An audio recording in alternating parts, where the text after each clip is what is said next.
Okay, so hello everyone. This is part 10 of our playlist HTML and CSS. In this video, we will see how we can apply background in our web page using CSS. Okay, so we have different properties of CSS in order to use background. Okay, so first one, we can say we have background color. We write background and then color. Okay, so first one is background color. We will see how we can use this using code. Okay, then we have background image. If you want to put any image in your document, then you can use background image. After that, if your background is repeating, so if you don't want to repeat it, or if you want to repeat it, you can use background repeat property. After that, we have background. After that, we have background attachment. Okay, so we will see what's the mean of it. And then we have background position property. It's spelling wrong. Okay, background position. After that, we have shorthand property of background. So here we will write only background. Okay, so this is the shorthand properties. So these are the properties are commonly used in CSS background. Okay, so let's see how we can implement this background. Let me clear this page. Okay, so let me write the basic template of HTML. Okay, like this I can write. So let me give title CSS backgrounds. Okay, so how we can give the background? Okay, so I want to apply background to all the page. So I will select body. Okay, I will apply background on body. Okay, in previous video we were using internal CSS, but now I will use external CSS. Means I'll create a new file which is style.css. Okay, but our index.html don't know about this style.css. So in order to connect this style.css file with index.html file, you will use here one tag which is called link. It is used to link our style CSS to our index.html. So I will write here dot for the current location and slash, so it will automatically detect my file. Okay, so like that I can link it. Now my index.html know about style.css. Okay, so how can I change the background? Suppose, okay, let me run this page in browser. So open with live server. So right now I'm just seeing title which is CSS backgrounds, and I have a white background which is default. Okay, I want to change the background. So what I will write? I will use tag selector. I will write body which is tag name. Okay, now I will write property. For example, I am writing color. Okay, if I will write color red, so here this color will apply on text. It will not apply on body. Let's see. So body color is still same. So instead of writing this color, you will write here background color. Okay, remember this. For example, I'm writing yellow, so it will convert our color into yellow, right? If you want to change any color, you can use any color. Okay, and when you check your page, so it will look like this, right?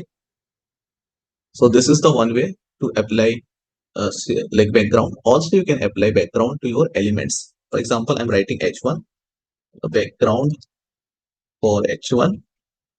Okay, and I'm writing p tag background for p tag. Okay, so how can I apply background to individual element? See, now it is looking like this right now. Okay, and I want to give like different background to my tag. So I want to give different background to h1. So I will say background color. So which color of background? Let me say red color background. Okay, so let's see how it is looking now. So you can see your background of h1 tag is red. Okay, if I write here color, so color means it will change the text color. Let me write white color, so it will change the text color. Okay, so same as I can apply background color to our p tag.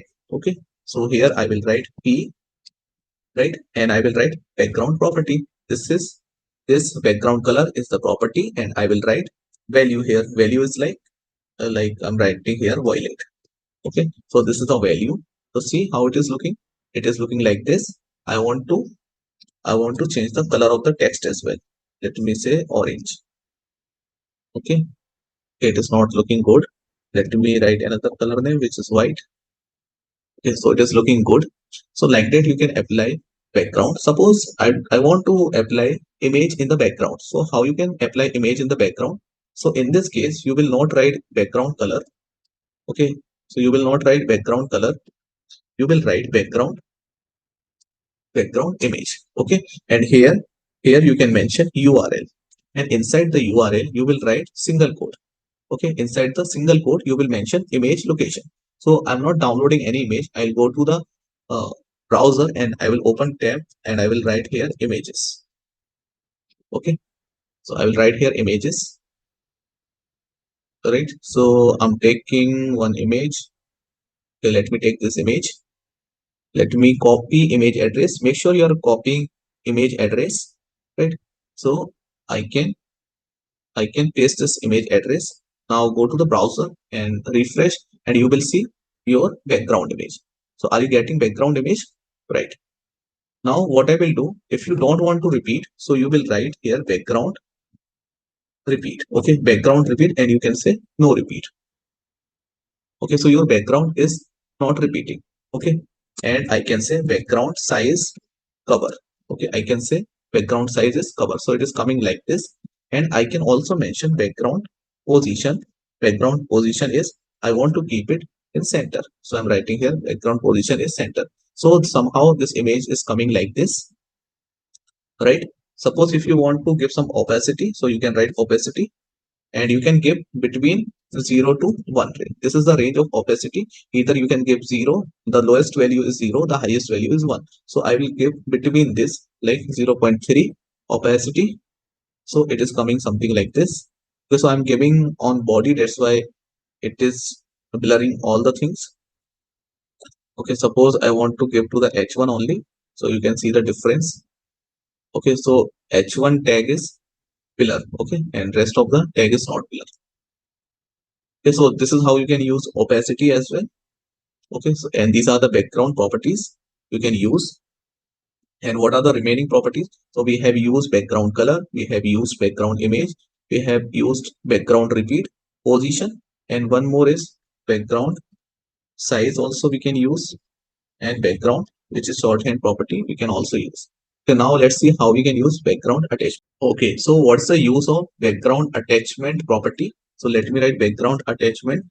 So what's the use of this? Suppose in your background there is an image.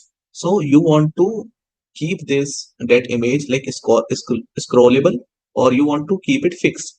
Okay, if you want to keep it fixed, then you can use this background attachment. So when your background will scroll down, your image will be fixed. Okay, see here. So this is used in order to set the scroll behavior of your background. So like that you can use background behavior is what? Fixed. Okay, or you can say scroll. Right, so I will say fixed. Right, so like this we can apply these properties. Okay, I hope you enjoyed this session, I mean this video. Okay, so thank you everyone for watching this video. In the next video we will discuss more about CSS properties. All right, thank you everyone.